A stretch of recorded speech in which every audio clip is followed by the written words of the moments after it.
diminui e quando vemos que de facto a grande parte do aumento, se podemos chamar assim, ou do que não está a deixar que a taxa deixa tanto, falamos de uma taxa etária entre os 15 e os 34 anos, ou seja, desemprego jovem. É um problema para o país, professor João Cerejeira? O desemprego jovem ou todo o desemprego? O desemprego, as duas coisas, claro. mas obviamente o desemprego jovem.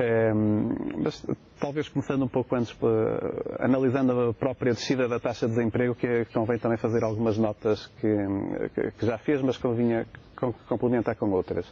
Em primeiro lugar, quando nós analisamos a evolução do mercado de trabalho em 2013, portanto, se nós somarmos os inativos mais os ativos, portanto, a população entre 15 e 65 anos, nós vemos uma diminuição de mais de 100 mil pessoas.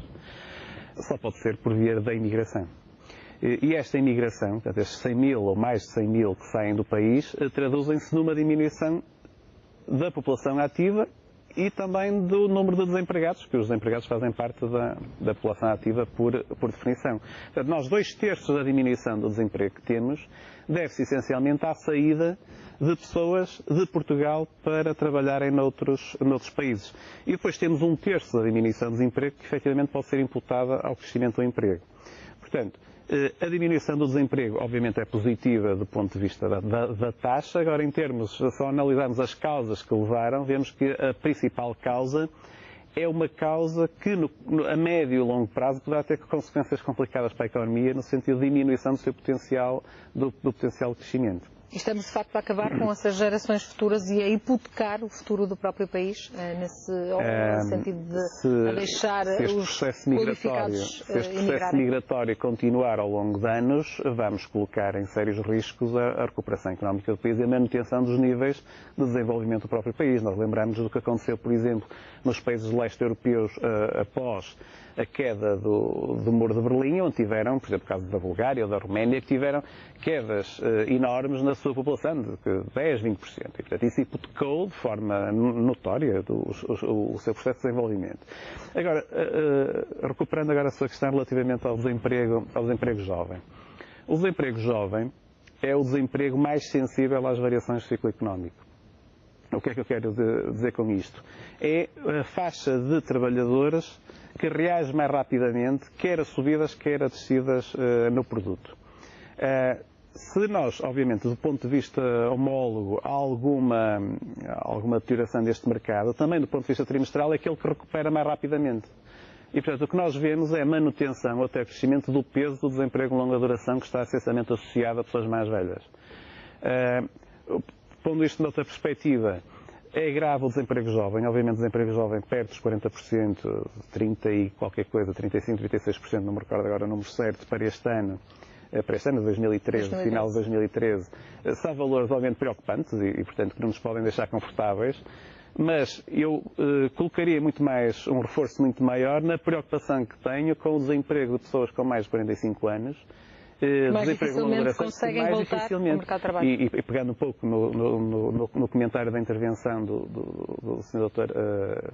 António Marques, da Associação Industrial do Minho, como é que nós vamos adequar as qualificações dessa população ativa, que está agora a desemprego de longa duração, mais velha, com menores qualificações ou diferentes daquelas que são exigidas pelo mercado de trabalho. E aí os jovens têm uma capacidade muito maior de se adaptarem.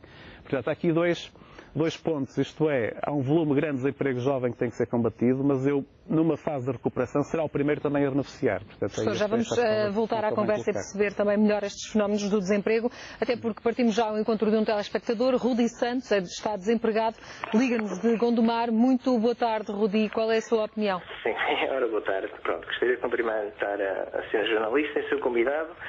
Enfim, eu estou no terreno, procuro trabalho quase dia sim, dia não, e vou falar daquilo que eu vejo. É assim, a estratégia do Governo de combate ao desemprego assentou em 3 pilares fundamentais. Se vocês bem se recordam, portanto, o primeiro foi o apelo, muito sentido, do Primeiro-Ministro para que as pessoas com qualificações imigrassem. Portanto, essa é uma estratégia para diminuir a taxa de desemprego. A segunda estratégia foi o lançamento do programa de estágios para abranger só pessoas de uma determinada faixa que têm conhecimento de pessoas que vão para esses estágios acabam o estágio, vêm outra vez para o desemprego e as empresas continuam sucessivamente a recrutar pessoas só em regime de estágio. Portanto, não recrutam ninguém a contrato. Portanto, daí também há determinados períodos em que, de facto, diminui o número de pessoas que estão inativas. E a terceira estratégia é as pessoas que estão inscritas nos centros de emprego, com subsídios, serem chamadas para ações de formação para cortar esses subsídios, porque o objetivo principal do Governo é só cortar despesa. Eu estou inscrito no centro de emprego, pronto, às vezes dá jeito se precisar de alguma declaração, né? Já fiz 2 ou mais tentativas para me inscrever em cursos de formação profissional e não sou chamado porque não estou a receber nenhum tipo de subsídio. E, portanto, é assim, crescimento económico não está a ver. Isto parece-me um bocadinho, às vezes quando nós estamos cá em casa e partimos qualquer coisa e tentamos colar assim com muito jeitinho, é da maneira que a economia está, porque não está a haver crescimento. Não se vê as empresas a recrutar pessoas em média escala. E assim, em termos de projetos, era preciso 3 tipos de projetos. Um que abrangesse os jovens, portanto, o desemprego jovem. Outro que abrangesse pessoas entre os 35 e os 45. E outro plano que abrangesse as pessoas entre os 45 e os 60 anos. Há hipóteses de colocar pessoas destas 3 faixas etárias no mercado de trabalho. Agora é assim, eu penso que se devia começar em primeiro lugar, por uma reforma e uma reestruturação enorme do Instituto do Emprego. O Instituto do Emprego não está a funcionar, as técnicas de emprego não estão a fazer o seu trabalho, fala-se que há muita gente qualificada que está desempregada. Pois bem, se nós pegássemos nessa mão de obra qualificada e os colocássemos a trabalhar nos centros de emprego, ter planos conjuntamente com empresas e planos de empregabilidade, as coisas diminuíam. Mas é assim, o Estado, como está, o objetivo é contenção de despesas, é assim, a situação vai tender a se agravar. O facto da taxa diminuir, e o seu convidado disse muito bem, refere-se ao facto de milhares de pessoas estarem a emigrar. Imaginemos, colocando um cenário hipotético, se todas as pessoas que emigraram desde que o Governo tomou posse estivessem em Portugal neste momento, desempregadas, qual é que seria a taxa de desemprego? Muito obrigada, Rudi Santos, pelo seu comentário. Ficam, de facto, essas questões também. Obrigada pela sua participação no Testemunho Direto. Partimos ao encontro de outro telespectador, também desempregado, de Famalicão. Pedro Rocha, muito boa tarde. Qual é a sua opinião sobre este tema? Boa tarde. Assim, eu já estou desempregado há um ano. Estou a receber subsídio de desemprego de 377 euros. Assim, eu procuro em quase todas as fábricas aqui de Vila Nova Famalicão, pronto, mandam preencher o requisito e tal, mas não arranjo nada. Talvez sou capaz de ser velho, certo, para trabalhar, não é? Ninguém me aceita. É só isso. Muito obrigada, Pedro Rocha, pelo seu comentário. Obrigada por também telefonar para o Testemunho Direto. Se tem uma opinião sobre este tema, já sabe, ligue também o 22-953-8525. Hoje falamos do desemprego em Portugal e dos últimos dados, então, dados a conhecer esta quarta-feira pelo Instituto Nacional de Estatística. Professor João Cerejeira, víamos estes 2 casos de um telespectador com 48 anos, outro com 40, ou seja, a faixa etária mesmo que falou, que já não há grandes oportunidades, há um desfazamento entre aquilo que o mercado procura e aquilo que os trabalhadores que o próprio país tem. Isso passa por dar qualificações mais específicas a estes trabalhadores, a programas mais ligados à parte técnica para conseguir que eles voltem a ingressar ao mercado de trabalho? Aqui tem que haver um esforço grande da parte dos centros de emprego, portanto, de quem coordena a política ativa de emprego, no sentido de escolher os programas que melhor se adequam a estas faixas etárias. O que nós sabemos, e portanto as avaliações têm sido feitas, que são poucas que existem, mas têm sido feitas algumas avaliações sobre a eficácia dos programas ativos, de promoção ativa do emprego, demonstram que são aqueles programas onde há envolvimento de empresas, tal como dizia o Dr. António Marques, são os programas onde há um envolvimento ativo das empresas, aqueles que têm maior sucesso, quer no reemprego, quer na manutenção depois, na conversão da formação em posto de trabalho concreto. Aqui nós temos também, adicionalmente, a questão de desenhar programas específicos para estas faixas etárias que têm características muito próprias. Acresce aqui também uma questão que não deve ser escamoteada, que é a relevância social deste tipo de programas. Porquê? Nós estamos a falar de uma faixa etária que começa agora a perder os seus subsídios de emprego. É preocupante que em Portugal, no pico da crise, isto é, no pico em termos de volume de desemprego, a cobertura de subsídios de desemprego começa a diminuir. Portanto, hoje não chegará à metade do total de desempregados. Portanto, nós estamos numa situação de crise prolongada, à medida que os subsídios vão terminando e não havendo perspectivas de emprego, nós temos aqui não só um problema económico, mas também um problema social em termos de dar resposta, em termos de condições de vida e de rendimento a esta faixa etária.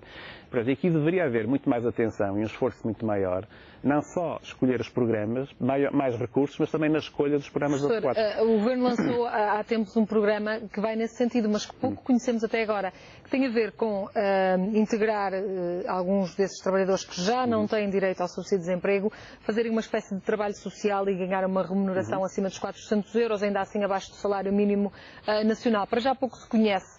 E há pouco ouvimos também aqui o Dr. António Marques a falar num outro programa, que de facto foi apresentado em setembro e também continua à espera de uma legislação para o pôr em prática. Há também esse problema, ou seja, que as políticas de combate ao desemprego, que a criação de emprego se faça através de programas que depois demoram muito a chegar ao terreno. E depois, demorando muito, também se tornam eficazes, eventualmente não fora do tempo, quando eles são mais necessários. E aqui acresce ainda outro elemento importante, um instrumento importante de política que deveria ser utilizado agora, seriam os fundos europeus e o novo quadro comunitário de apoio, que não se chamará assim, chamará-se Portugal 2020, mas que ainda não sabemos como é que vai funcionar e já deveria estar a funcionar em 2014. Sabemos que grande parte vai também para as pequenas e médias empresas, há pelo menos uma parte desse investimento feito. Pode ser por aí também a questão do combate ao desemprego ser feito com esses fundos europeus? Tem que começar por aí, tem que ser muito melhor desenhado, portanto, aproveitando as boas experiências, porque há boas experiências no país, não estamos portanto, nem tudo é mau, nem tudo funciona mal, há boas experiências, o que é preciso é avaliar aquilo que se faz e replicar as boas experiências, portanto, multiplicando-as de forma que o dinheiro que pode ser gasto nesses programas seja muito mais eficaz, seja muito mais efetivo. Agora, os programas que falou já existiam antes, chamados programas ocupacionais, portanto, não é propriamente uma novidade. Esses programas ocupacionais têm um problema, digamos, que a grande parte das ocupações são em funções da administração pública, a substituir, digamos, ocupações da função pública, em escolas primárias, nós conhecemos vários exemplos assim. E, sendo assim, as perspectivas dessa ocupação se transformar num emprego são baixas. Portanto, seria muito mais interessante fazer esses programas ocupacionais em ambiente empresarial, onde pudesse haver uma possibilidade de transformar esse contrato num contrato de trabalho efetivo. Vamos a essas ligações, quer às empresas, quer às universidades. Agora, lembrar apenas que pode participar. Estamos a falar do desemprego em Portugal. A pergunta desta tarde é se considera que a descida de taxa de desemprego pode ser o início da recuperação económica. Pode participar no inquérito. 760-300-621 é o número que deve ligar se acha que sim, que é o início da recuperação económica. 760-300-623 é o número que deve ligar se a sua resposta é não. Pode também ligar para o telefone 22-953-8525 ou deixar-nos a sua mensagem na página de Facebook do Porto Canal. Temos já alguns comentários dos telespectadores, é lá que vamos também para poder ler o que nos dizem os telespectadores. Começamos com Luís Pedro, diz que a descida da taxa de desemprego é proporcional ao número de portugueses que deixaram o país à procura de melhores condições de trabalho. No mesmo sentido, vai a resposta de Rodrigo Freitas, que diz que não significa, então, uma recuperação da economia, é só truque de números. José Costa tem a mesma opinião e diz que a descida é devido às pessoas que deixam os centros de emprego para emigrarem, portanto, é uma descida de desemprego falsa. E o Zé Miguel também com um último comentário a dizer que esta descida da taxa de desemprego é o mesmo que dizer que o caracol estava num preciso lugar, passados 30 minutos apareceu noutro e que de facto Portugal tem uma população mais envelhecida, a imigração é enorme e a natalidade está baixíssima. Portanto, se o desemprego de longa duração exclui as pessoas do sistema e por consequente esses números deixam de existir. Feitas as contas, diz o Zé Miguel, claro que o desemprego baixa, mas vocês próprios perguntam a partir da recuperação económica, não sei o que pensar. Acham que o nível cultural do país é suficiente para deslindar, já que nem se consegue? Costuma-se dizer, aliás, que nesta altura aparecem as extremas-direitas e as extremas-esquerdas. A curiosidade sobre a Coreia do Norte é sintomática. Vamos ver o que os russos vão fazer depois dos Jogos Olímpicos acerca da Ucrânia. É, de facto, aqui um comentário extenso do Zé Miguel, mas aqui também há alguma ironia à mistura, mas percebemos que, de facto, este telespectador também não acha que estes números signifiquem qualquer recuperação económica para o país. Professor João Cerejeira, falava aí da questão das empresas e o que lhe pergunto é o que é que falha?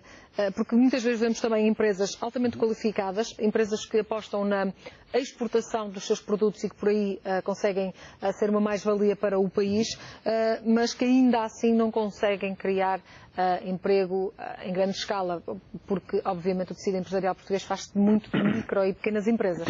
Sim, correto.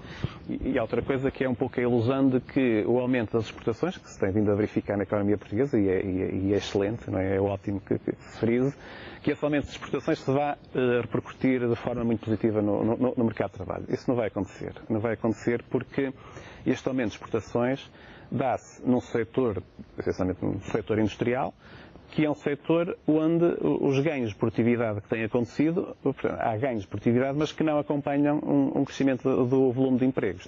Consegue-se produzir mais, com maior valor, com maior qualidade, eventualmente até maior quantidade, mas mantendo a mesma mão de obra. Aliás, olhando para os números do inquérito ao emprego, nós vemos que o setor da indústria transformadora foi um dos que o emprego se manteve praticamente inalterado. Portanto, a evolução positiva que se observou foi no setor dos serviços.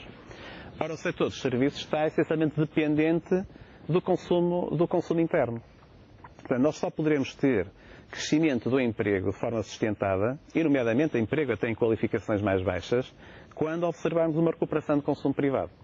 A recuperação do consumo privado está muito condicionada das decisões de política económica, quer aquelas que já estão escritas no orçamento para 2014, quer eventualmente noutras decisões que poderão acontecer ao longo do ano.